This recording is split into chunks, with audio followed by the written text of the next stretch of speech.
The recent confrontation between Killer Mike and Sunny Hostin on The View became an electrifying moment that captured the attention of audiences across the political and cultural spectrum.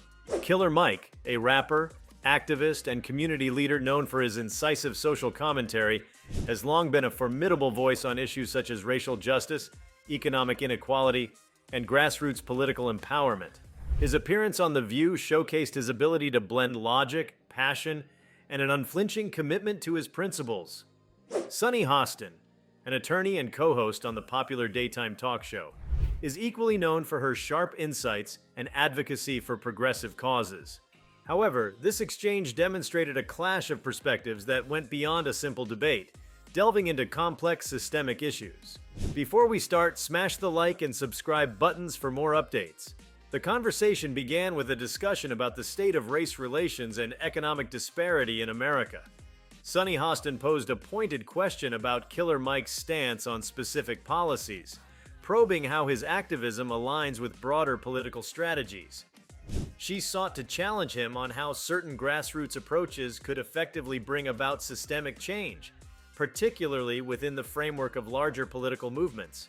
Killer Mike, unshaken by her pointed tone, launched into an eloquent and passionate explanation of his beliefs, delivering a stunning rebuttal that laid bare the structural barriers faced by marginalized communities.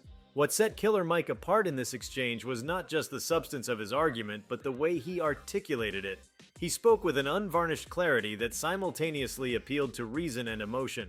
Rather than succumbing to Hostin's challenges, he deftly reframed her questions, drawing attention to the limitations of mainstream approaches to social justice.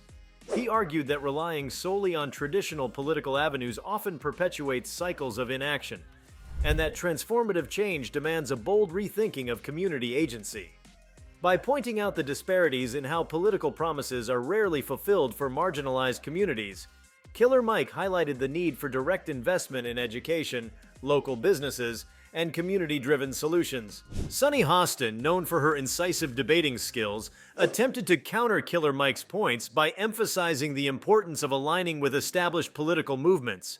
She argued that working within existing systems, though imperfect, is the most viable path to long-term change. However, Killer Mike was prepared. He reminded the panel and the audience that systemic change is rarely, if ever, initiated by the system itself. With examples drawn from history, he emphasized how grassroots activism, often dismissed or underestimated by those in power, has repeatedly been the catalyst for meaningful reform. The atmosphere in the studio became increasingly charged as Killer Mike used his platform to critique how both major political parties in the United States have failed to address the pressing needs of Black and working-class communities.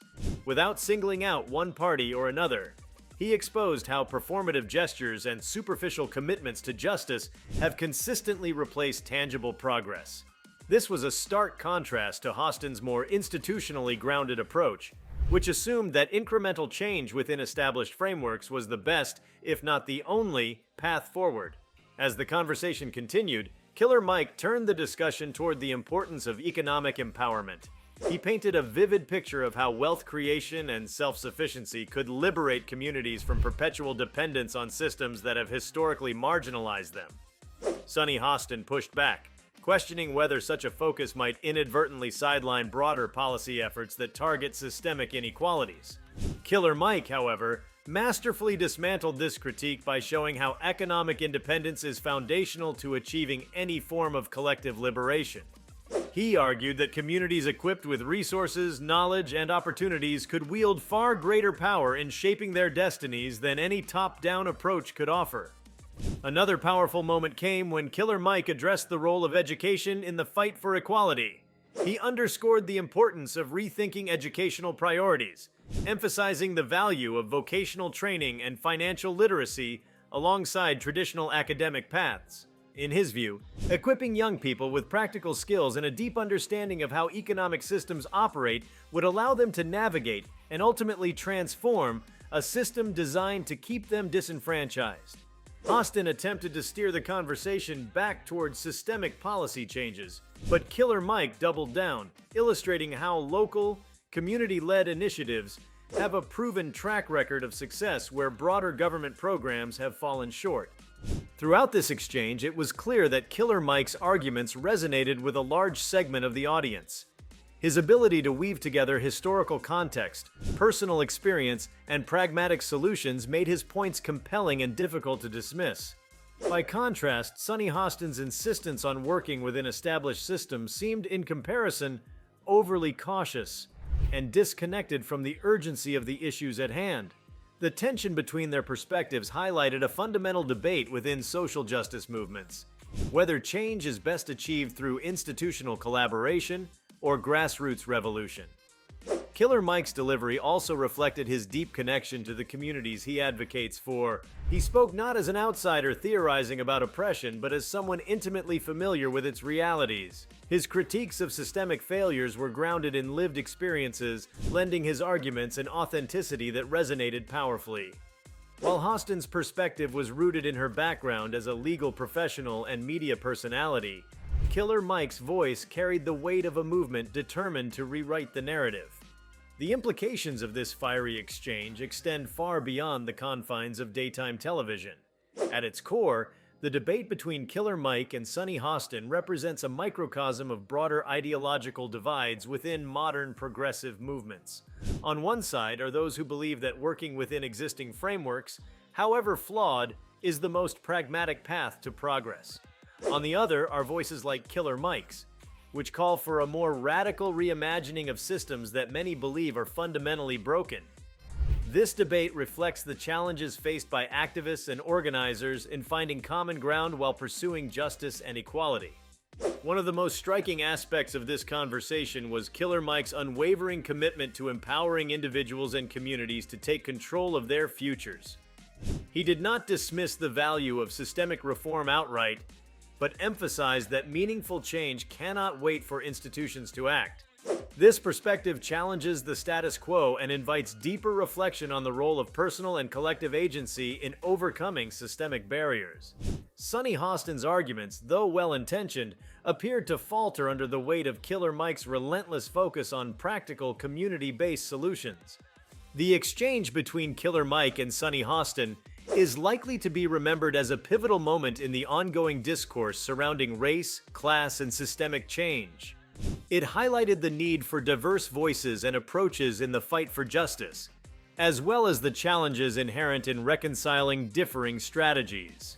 For many viewers, this moment served as a call to action, urging them to rethink their assumptions about how change is achieved and to consider the transformative potential of grassroots activism. The confrontation between Killer Mike and Sunny Hostin also illuminated a deeper tension within activism: the balance between ideology and pragmatism. Killer Mike's vision of change rests on an unapologetic commitment to empowering communities from within, grounded in real-world action that bypasses institutional gatekeepers. This strategy resonates with those frustrated by decades of unfulfilled promises from political systems that often prioritize optics over outcomes. Meanwhile, Hostin's defense of institutional engagement reflects a belief in long-term strategies that build change through consensus, even within flawed systems. This fundamental difference framed their discussion as not merely a debate, but as a reflection of two competing paradigms within modern social movements. Moreover, Killer Mike's engagement with the audience brought another layer of significance to the exchange. His ability to connect, not just as a thought leader, but as a relatable figure, underscored the importance of authenticity in advocacy. Viewers could see in his words the reflection of their own frustrations and hopes. This dynamic shifted the conversation from a theoretical debate to a personal, impactful moment. The conversation between Killer Mike and Sunny Hostin left audiences with much to ponder, not just about the issues discussed, but about the direction and methodology of modern activism itself. If you liked this video, please give it a like and subscribe to our channel. Also, leave your comments below and tell us, what are your thoughts on Killer Mike's response to Sunny Hostin on The View? We want to hear from you. Thank you for watching and see you next time.